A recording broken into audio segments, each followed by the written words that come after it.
Hey guys, today I'm gonna do a review of Dexter's Laboratory, one of my favorite Cartoon Network shows growing up. Originally, my topic for today was gonna be about something else, but I saw this post a few hours ago from a fellow YouTuber who subscribes to my channel. I've subscribed to his as well, Mr. Accuracy. Go check him out. He's got some cool videos. Um, Thanks for liking my videos, man, and commenting on them. Keep it coming. And keep your videos coming. You're cool. And anyway, he made a post in honor of the 30th anniversary of Dexter's Laboratory, which on the same date, April 27th, it premiered on Cartoon Network in 1996. 30 years ago. Boy, am I old. And I was 4 years old when that cartoon first started coming on.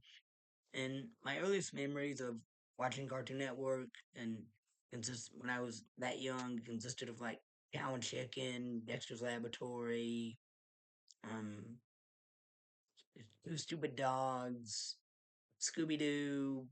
I'm not gonna name everything, but a lot of great stuff. Both old and new shows airing on Cartoon Network during that time.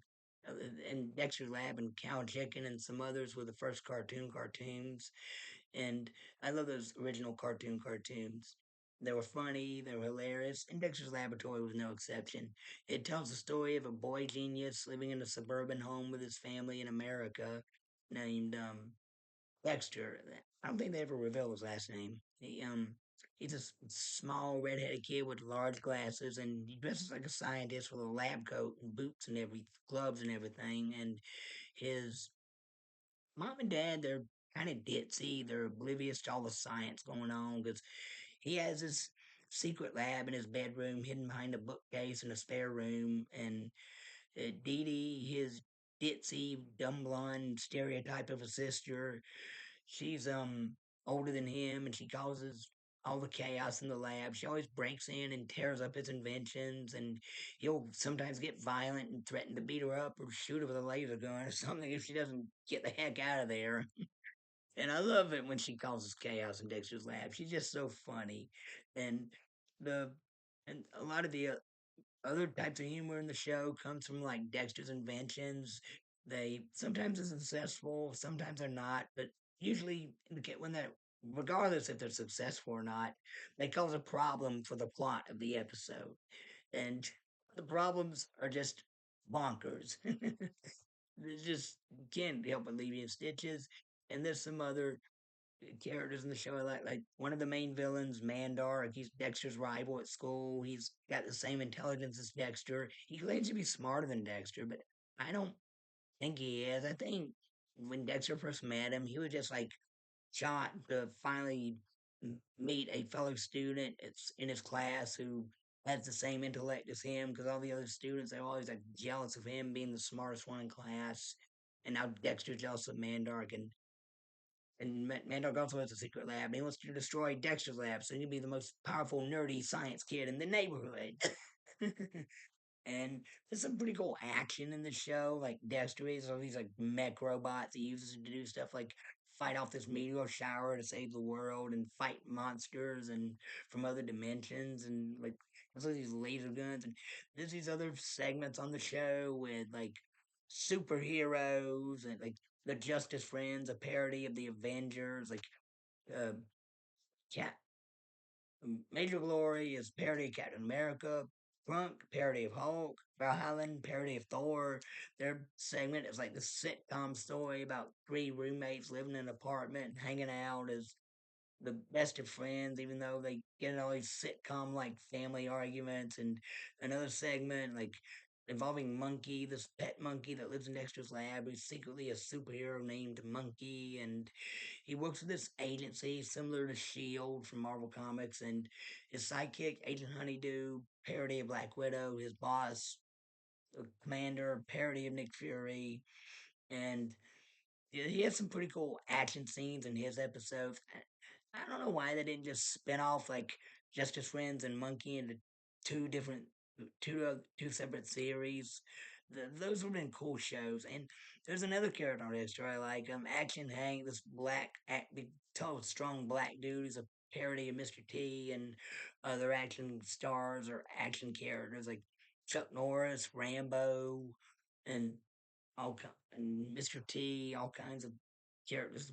I'm not gonna. I just love this show. It's got great action, great humor, great animation, great voice acting. Christine Cavanaugh, the voice of Chucky and the Rugrats, does Dexter's voice very well. And for a grown woman, she just pulled off these little boy characters she voiced so very well. She sounds like a little kid. I don't know if her voice actually sounded that way in real life. I haven't seen interviews of her in real life. I know she's dead now, but I remember she also voiced Babe the pig in the movie Babe, and that's another childhood favorite of mine. That movie, and she was a talented voice actress, and she's a person that was gone too soon, or maybe it was her time. I don't know how old she was when she passed, but I like the work she gave the world. Thanks, Christine Cavanaugh, and thanks, Gendy Pinstall. I can never pronounce the guy's name correctly, but I know he made Dexter, he made Samurai Jack, Powerpuff Girls, and huh, a lot of great shows. And I like Gendy. He's a cool animator. The animation in the first season is the best.